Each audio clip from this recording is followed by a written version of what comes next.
Has the MVP train already left the station, or can Luka Doncic still catch a ride? Because, dang. I'm Luka Doncic, and this is Locked On Mavericks podcast. Hey, Dallas Mavericks are NBA champions. Bang! Bang! It's good! And the Mavericks have won the game! If you don't believe, you shouldn't be here.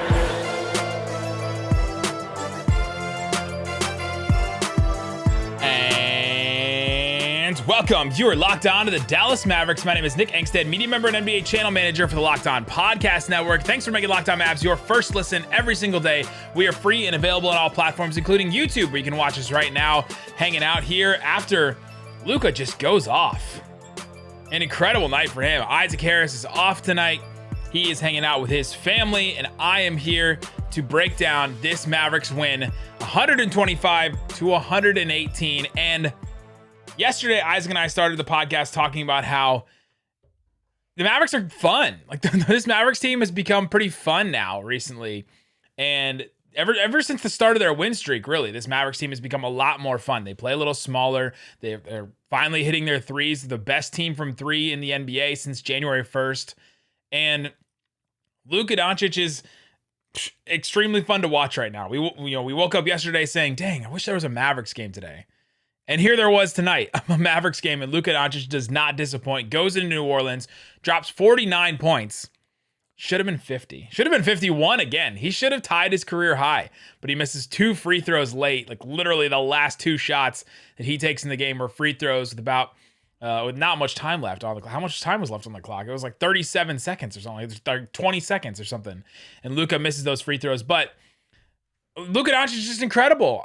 There's no one that could stop him in this game. Herb Jones tried his dangdest. He could not get anywhere close to stopping Luka or even slowing him down, really. He finished with 4 fouls. Jackson Hayes came in there to try and help defense a little bit. He had 5 fouls in 26 minutes.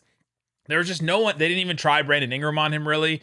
There was no one else that could really even try on Luka. He could just get anything he wanted in this game. And the only times he got stopped were when he stopped himself. Missed a shot, missed some free throws, missed some shots at the rim, things like that. Got frustrated. There's just little things here and there that Luka had that stopped himself. Luka is on an absolute tear recently. And in his last 4 games, this is via Mavs PR. Last 4 games for Luka, 41.5 points a game, 12.3 rebounds a game, 7 assists per game. Just about 48% from the field and 46% from three. Tonight he shoots 7 of 14. He's 50%. So Luka finally hitting his threes, killing it from the field, getting a bunch of boards and just taking those boards on the other end and scoring 41 points over the last over the last 4 games. Mark Follow took that and took it to another level. He said Joel Embiid is the only player this season with a better 5-game scoring stretch than what Luka Doncic just did. Luka scored 199 points over his last 5 games. The Mavs 3 times, Embiid has had 202 points in a 5-game stretch back in January. So Embiid, the only one, he scored 3 more points over a 5-game stretch than Luka. Luka having an absolutely crazy stretch. It's obviously 199 points is easily the best 5-game span of any Maverick in Mavericks history.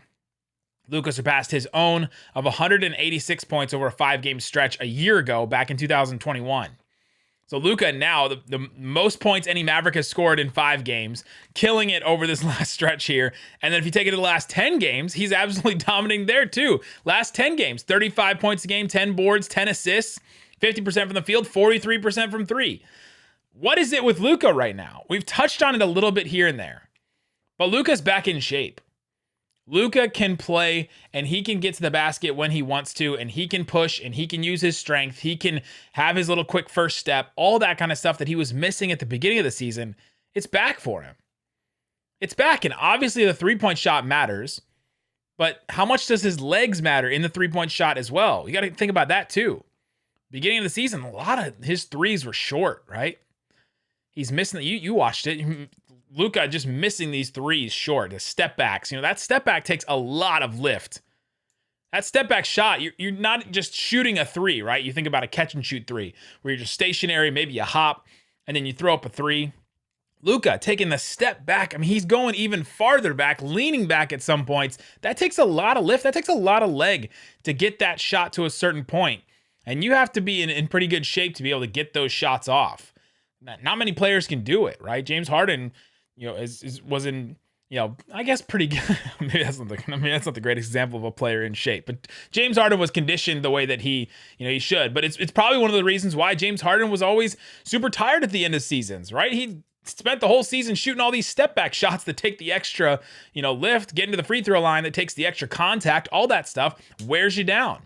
And Luka's getting to the point right now where he can continue to do that, and he can do that night in and night out and play a ton of minutes. 38 minutes for him in this game tonight. The Mavericks were without a bunch of players, but Luka made up for it for sure. He took 35 shots in this game, 12 free throws, only had 5 turnovers. That's huge. He was plus minus. He was a plus 21. When Luka was on the floor, he dominated. He dominated the ball, but he also dominated in the game too, which is what you want. And I've seen some people reach out to me. My friend John on Twitter said I was unconvinced, but now there is no doubt in my mind the Mavs are better without Porzingis. That's what a listener, John, sent to me. I'm not sure I'd go there. Definitely seems like Luka is taking over. He's back in shape. It's one of the two things, right? Either everything's just coming together for him right now. The conditioning, the athleticism, the shape, his 3-point shots falling, or he's feeling more free after, since Porzingis is gone. Or, I'm going to throw a third one in here, he feels more of a responsibility. I can't just, go sit and say, okay, well, it's Porzingis' turn. He's supposed to be the second star. He should be able to carry the team for a little bit. He feels more of a responsibility on this team to go do what Kobe did. Go do what LeBron has done. Go do what Harden has done. Go do what KD has done. Take over. Take over in moments and score a ton, right? Like, just absolutely go out there and score against teams that you can score against. And that's what he's been doing. ESPN Stats and Info tweeted this out. Luka is the 4th player in NBA history. Get ready for this. Anytime you're mentioned with this player, it's a good stat. Wilt Chamberlain, Elgin Baylor, Walt Bellamy, and Luka, the only players in NBA history with multiple 45-point, 15 rebound, 5 assist games in a calendar month. Wilt Chamberlain was the last one to do this in January 1966. 1960. The Beatles were still together the last time this happened. Multiple games of 45 points, 15 boards, and 5 assists. That's a center stat, right? Like, to have that many rebounds, to have that many points, and the 5 assists. Luka has had more than that. The last time since the Beatles were still together that this has happened. That's crazy. That's crazy. It's crazy what Luka's doing right now. And in these first segments, I am the channel manager for the channel, and so I teach people to give them a takeaway, give them something to walk away with. And I'm giving you to walk away with? Luka is awesome. How about that? How about that to get you to think today? Luka is incredible. He just went on an insane streak where he scored more points in the last 5 games than Dirk ever did, than any Maverick in the last, any Maverick ever did. It's incredible. It's incredible what he's doing right now. It's fun to watch. It's making this team fun to watch. And Isaac sent me something that was interesting today. He sent me a picture of the Harden team with Chris Paul and Capella and Tucker and Ariza. And he's like, this is kind of the style the Mavericks are trying to play right now. And I said, it is. I thought about it a little more. And the style that they're playing is like that. And we'll do a whole pod on that for sure next week. But the style that they're playing is like that, but Luka doesn't dominate the ball as much. Yes, he had 35 shots. Yes, he took 12 free throws. But he doesn't dominate an ISO as much as Harden does. Harden, it was like his only gear. And he couldn't do the ball movement stuff. Luka in this game, there was some really good ball movement at times in this game. And Luka is okay to share it. He's going to get the ball back for sure. And if he's going to play with Dinwiddie, who we'll talk about in the third segment, then Dinwiddie's going to get the ball back to him for sure at this point. But the Mavericks are able to do both of those things, and it's awesome. And it's awesome to see the Mavericks winning in ways like this, and it's awesome to see Luka doing what he's doing right now. Coming up, Luka had an incredible game, an incredible, awesome game. However, he was not tonight's Hot man, the hot player. Hot player. He was not the hot player. And I'm going to tell you who that was in this game against the Pelicans, and then we'll talk about where the Mavs stand at the All-Star break now. We'll talk about both of those things coming up. But before we do, let me tell you about BetOnline. Football is over right now, but basketball is in full steam. We got the All-Star break coming. They have all kinds of All-Star game props and lines and odds. They have the dunk contest we've been talking about over the last couple of days. But they also have more stuff. They have the All-Star Game MVP. Ooh, Giannis plus 400 is number one. LeBron plus 500 is number two. Then you have Embiid, you have Ja Morant, Steph Curry, and then a little bit of a gap. Curry is plus 800, and then Luka is plus 1,200. That's interesting. Who's the lowest one? DeJounte Murray plus 8,000. Chris Middleton plus 8,000. Karl-Anthony Towns plus 7,500. Wiggins plus 6,600. Gobert plus 5,000. Gobert. What would have to happen for Gobert to win the MVP in the All-Star game? I don't know. But if you want to put some money down on Luka, you can. Go ahead and check it out. BetOnline.net. It's BetOnline where the game starts. All right, Isaac. That's for like 5 people out there that get that that's a joke. The Dallas Mavericks get a win. Luka Doncic was absolutely incredible. Gushed about him entirely in the first segment, but he was not the Dirk Nowitzki honorary. Hot man, the hot player. Hot player. The hot player goes to Jalen Brunson. Jalen Brunson, 23 points, 6 assists. He shot 61% from the field, 75% from 3, and 100% from the free throw line. That's better than Luka's splits right there. He was the hot player. I thought that his shots and him being able to hit shots consistently, score off of Luka, the secondary stuff we're seeing from him is just at a high level right now. He's exactly what they need. We find yourself in this game watching CJ McCollum on the other side. Now, he went off. He had a really good game, too. He had 38 points on 26 shots. But you start looking at it and say, man, is CJ McCollum doing anything that Brunson can't do? He pulls up from 3 a little bit more. CJ McCollum does. CJ McCollum can pull up from the mid-range a little bit quicker than what Brunson can. Brunson's got to get into some stuff, and he's got to feel some herky-jerky rhythm stuff. But I don't know if CJ McCollum is doing much better than what Jalen Brunson is doing right now for the Mavericks if CJ McCollum was on the Mavs. And that's more of a testament to Brunson than it is an indictment on CJ McCollum. Brunson has been awesome. Brunson has been really great as that secondary scorer. He's really filled in that role, and it's been incredible to watch him fit this. I was looking at some stats earlier today, Cleaning the Glass. Cleaning the Glass does a great job of looking at statistics and taking out garbage time. So time when it's just random players that don't matter, and taking out heaves. So like anytime somebody throws a half court shot that doesn't matter, they take that shot out, which is helpful in the long run to make numbers look more accurate. And I was looking at some of these numbers, and I texted Isaac. And so I was looking at numbers today for lineups. And the lineup with Luka, the 2 wings in Dorian and Bullock, and then Dwight Powell. So essentially part of the Mavs starting group that they've had over this last stretch. That group with Brunson, or that group with Tim Hardaway Jr., let's say. So it's Luka and Tim Hardaway Jr. as the guard spots. Dorian and Bullock with Dwight as the center. That lineup is a minus 24 net rating. So they are getting outscored 24 points per 100 possessions. That's bad. That's awful. That's a terrible lineup right there. So that lineup with Luka, Hardaway, the 2 wings, and Dwight Powell. Now, they played at the beginning of the season when the Mavericks weren't playing well and all that kind of stuff. You got to remember it. You take that same lineup, though, and put Brunson in it. So basically the Mavs starting lineup they've been using, when Bullock was in there, plus 29.4 net rating. It goes from a minus 24 to a plus 29 in the net rating. That's a swing right there.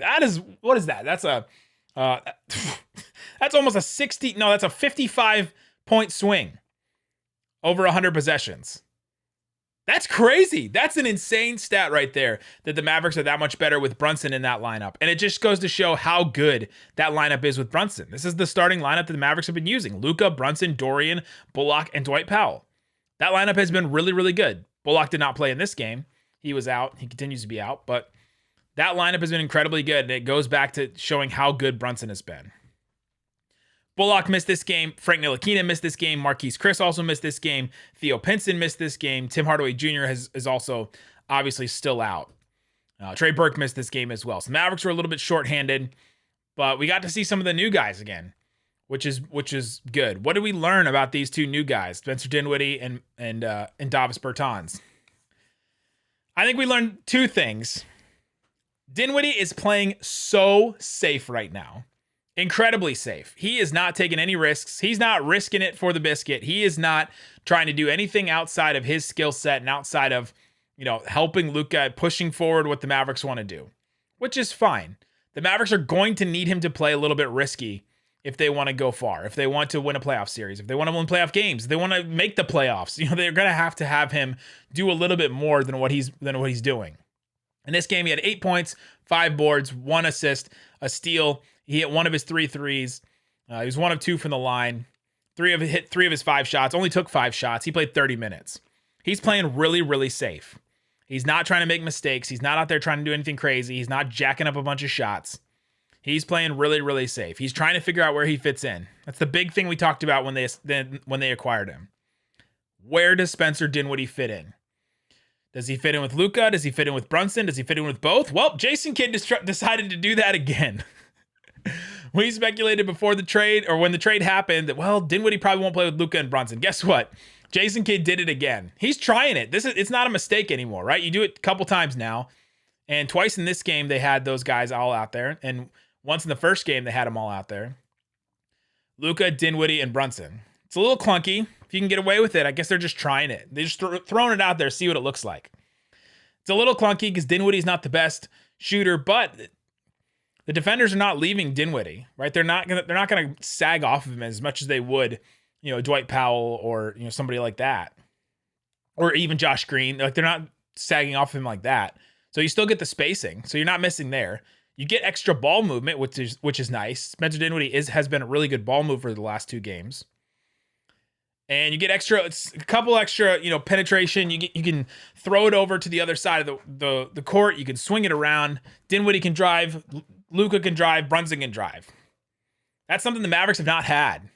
3 guys like that can dribble and drive. It's just not. It just hasn't happened often, and it's opening some things up for him. I don't think that lineup lasts long, but hey, now I'm 2 games in, and I'm 2 games wrong about that lineup. We'll learn more about it. The defense in that lineup is rough, though. The defense has been pretty rough with those 3 guys. So Spencer Dinwiddie's been playing really, really safe. He needs to risk a little bit more. He needs to get a little more comfortable in the lineup before we start seeing him try to attack more, try to get some more for himself, call his own number a little bit more, get comfortable. However, the inverse of that is Davis Bertans, not playing it safe at all. He went 1 of 7 from 3. He is just throwing up some threes. And he's overcompensating. What was the big conversation about Davis Bertans? Okay, he can shoot from 3, obviously, but his defense is terrible. Yes, through 2 games, I can confirm what everyone has said, that his defense is very bad. If any kind of guard gets switched onto him, the Mavericks have been playing this switching defense, since Porzingis has been gone. And when Porzingis is out of the lineup, they have Dwight Powell and Maxey as their bigs, so they're able to switch a bunch of stuff. They're able to, switch Dwight in a pick and roll and put him on a guard and just get away with it a little bit until they send a double. You put Davis Bertans in that same situation, you put a Dwight in, you put a Maxey in, he's cooked. I mean, he's just cooked. He just gets taken straight to the rim, and it's not good. Davis played 17 minutes in this game. The Mavs thought they could get away with it. He was only -2 in this. So, I mean, the plus minus, the Mavericks were not playing that terribly when he was on the court. But if he hits a couple more of those threes, it evens out, I think. I think that the defensive deficiency and the offense, what they're going to get from him if he hits some of those threes, are going to even out. He was not taking wide open threes in this game, though. These are not like the Reggie Bullock, Maxi Kleba threes. These are like, he's on the move. He's trying to relocate. He's trying to escape dribble. He's trying all kinds of stuff to get some threes up. And I think he's overcompensating for his bad defense. So we got to learn a little bit more about Davis Bertans. He's got to get more comfortable too. But I think both of those guys, Dinwiddie and Bertans, have to meet in the middle. Dinwiddie's got to risk a little more. Davis got to play a little more safe on offense a little bit here. But Davis's gravity matters. I don't care if he goes 1 for 7. His gravity matters. Brunson got a couple of drives to the basket tonight because the defender on Davis Bertans had to stick with him, had to stay home. And so Jalen Brunson gets a one-on-one and he goes to the basket and he can score one-on-one anybody in the post. He just does that little herky-jerky stuff, gets his space and goes. So that's what we learned about these guys. By the way, the Mavericks in the Smoothie King Center, so against the Pelicans this year in the 2 games they played in New Orleans, averaged 132 points They scored 125 tonight. So they average 132 points on almost 60% shooting from the field, going 37 of 74 from deep in the 2 games they played in New Orleans this year. I don't know what it is. Jason Kidd said it was the gumbo after the game. Not sure about that, but they absolutely are torching the Pelicans in New Orleans this year. Coming up, let's get into where the Mavericks are at the All-Star break. The All-Star break is upon us, guys. It's here. Luka's going to be playing in the game. Isaac will have it covered after the game. But where do the Mavericks stand?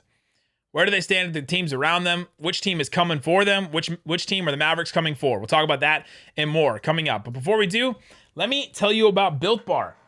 It's a protein bar. It tastes like a candy bar. I'm not lying. This is not an old one that I just keep holding up every time. This is a brand new one I got today because I ate the other one. I also ate a Puffs bar today, but I threw that wrapper away. They're delicious. They're great. They're good for you. They're built different, as Josh Lloyd has coined now. Built Bar, absolutely built different. They're great. They're delicious. This coconut brownie chunk bar is the best one that you can get. They're great. You can go order them. They have the Puffs bars that have some marshmallow in them. I would try a box with a bunch of different ones. Go ahead and check out the coconut brownie chunk, the raspberry. Get a 12-box mixed bar. Just try all of them at first. Use the promo code LOCKED15. Get that 12 flavors bar, and you get that 12 flavor box. You can try all of them, and then get the ones that you want after that. So go check it out, built.com. Use the promo code LOCKED15 at built.com.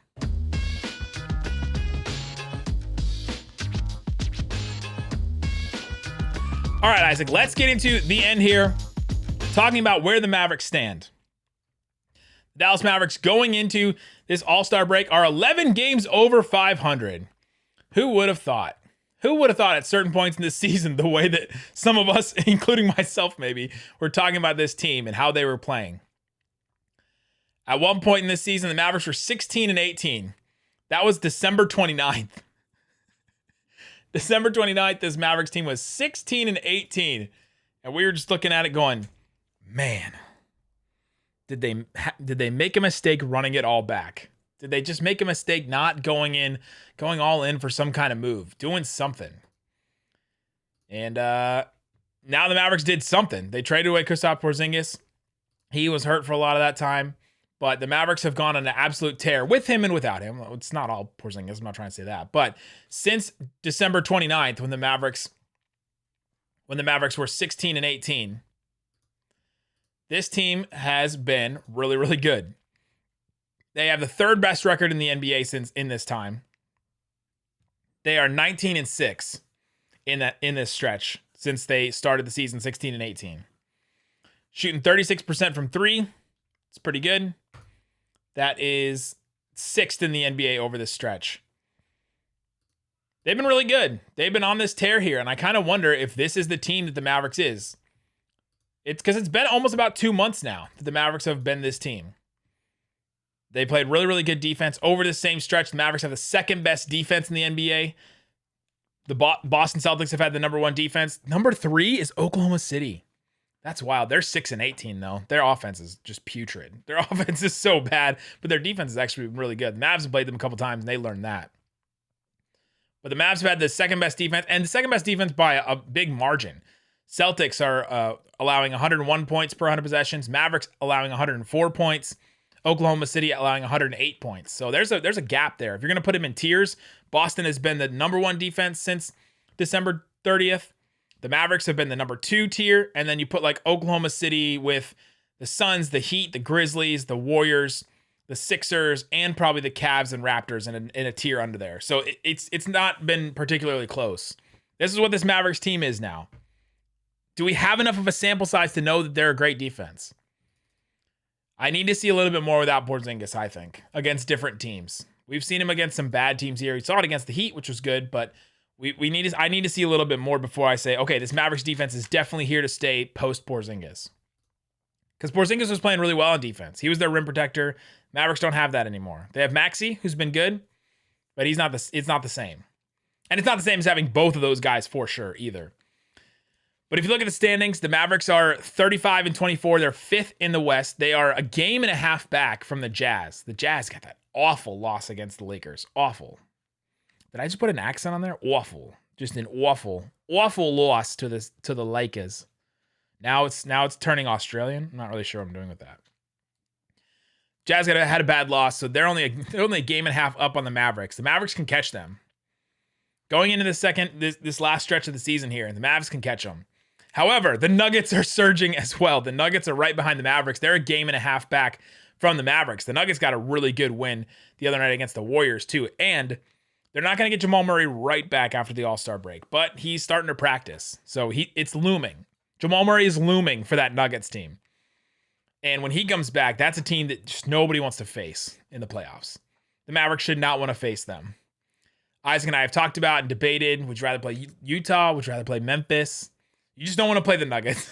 That's the one team where you're like, I don't want any part of that Nuggets team. I'd rather the Mavericks fall to 6th than play Memphis than be in that 4-5 against the Nuggets. Because Jokic is just absolutely having an incredible season. The Mavericks would have zero answer for him. And then with Murray back, they've added a couple of shooters here with Bryn Forbes and I guess Rivers a little bit. But and Aaron Gordon would be tough for the Mavs too with that athleticism. That would be just really hard for the Mavs. The Jazz, though, the Locked On NBA host reassured me today when we were talking about some stuff. They're like, oh, don't worry. The Jazz suck. You guys got this.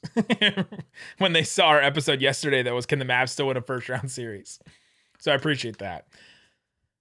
Outside of that, you have the Memphis Grizzlies that are like 8 games back from the Suns. The Mavericks are 13.5 games back. So that's a pretty big gap right there. That's what, 5.5 games the Mavericks are back from the Grizzlies? It's not insurmountable.